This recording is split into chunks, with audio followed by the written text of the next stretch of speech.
Le reste du voyage, Nicolas se demanda quelles avaient été ses dernières paroles.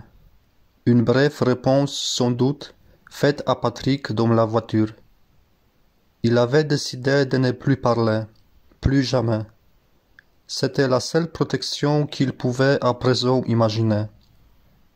Plus un mot, on ne tirerait plus rien de lui. Il deviendrait un bloc de silence, une surface lisse et pluvieuse, contre quoi les malheurs rebondiraient sans trouver de porte. Les autres lui parleraient, s'ils voulaient, s'ils osaient, et il ne leur répondrait pas, ne les entendrait pas. Il n'entendrait pas ce qu'il lui dirait sa mère, vérité ou mensonge. Ce serait sans doute un mensonge. Elle raconterait que son père avait eu un accident lors de sa tournée, que pour une raison ou pour une autre, on ne pouvait pas lui rendre visite à l'hôpital. Ou bien qu'il était mort et on n'irait pas davantage à son enterrement, ni se recueillir sur sa tombe. On changerait encore de ville, on changerait peut-être de nom, dans l'espoir de lasser le silence et la honte, qui serait désormais leur lot, mais ce ne serait plus son affaire, lui se tairait toujours. Arrivé aux abords de la ville, Patrick relut l'adresse qu'on lui avait écrite sur un bout de papier et demanda à Nicolas s'il savait comment aller chez lui. Nicolas ne répondit pas.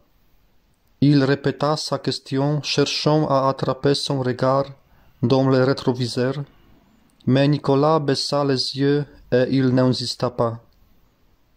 Il s'arrêta devant un agent de police qui les renseigna. Puis ils roulèrent à travers la banlieue, sous la pluie. La rue où habitait Nicolas était dans le mauvais sens.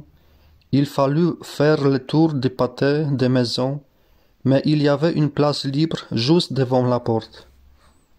Patrick y gara la voiture, se reprenant à 2 fois pour le créneau. Il fit descendre Nicolas et le prit par la main, comme un petit enfant. Mais il ne parla pas, ne répéta pas son prénom. Son visage vidé n'exprimait plus rien. Dans l'étroite entrée de l'immeuble, Patrick regarda les noms au-dessus des boîtes aux lettres.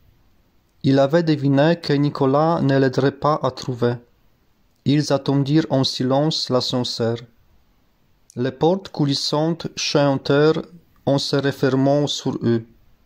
Patrick tarda plus qu'il n'était habituel à presser les boutons de l'étage. Il avait gardé la main de Nicolas dans la sienne et la serrait très fort. Dans le miroir sombre qui tapissait la cloison, Nicolas vit qu'il pleurait. La boîte où ils étaient enfermés sembla s'enfoncer dans le sol, puis, d'une secousse, s'éleva. On entendait les câbles grincer. Nicolas espéra que la cabine s'arrêterait entre 2 étages et qu'il s'y resterait toujours, ou bien qu'une fois montée assez haut, elle se détacherait, plongerait à toute allure dans le puits noir où il s'engloutirait. Les paliers étaient un long couloir sans fenêtre, bordé de portes, et la sienne se trouvait tout au fond. Les boutons de la minuterie luisaient faiblement dans la pénombre. Patrick n'alluma pas. Ils avancèrent tous les deux dans le couloir très lentement. Nicolas se rappela la phrase de Patrick le matin. Qu'est-ce que va être sa vie? Ils atteignirent la porte, derrière laquelle on n'entendait aucun bruit. Patrick leva la main vers le bouton de la sonnette, attendit encore plus longtemps que dans l'ascenseur, enfin appuya. Doucement, il dégagea son autre main de celle de l'enfant. Il ne pouvait plus rien pour lui maintenant. La moquette à l'intérieur de l'appartement étouffait les pas, mais Nicolas savait que la porte allait s'ouvrir, qu'à cet instant sa vie commencerait et que dans cette vie, pour lui, il n'y aurait pas de pardon.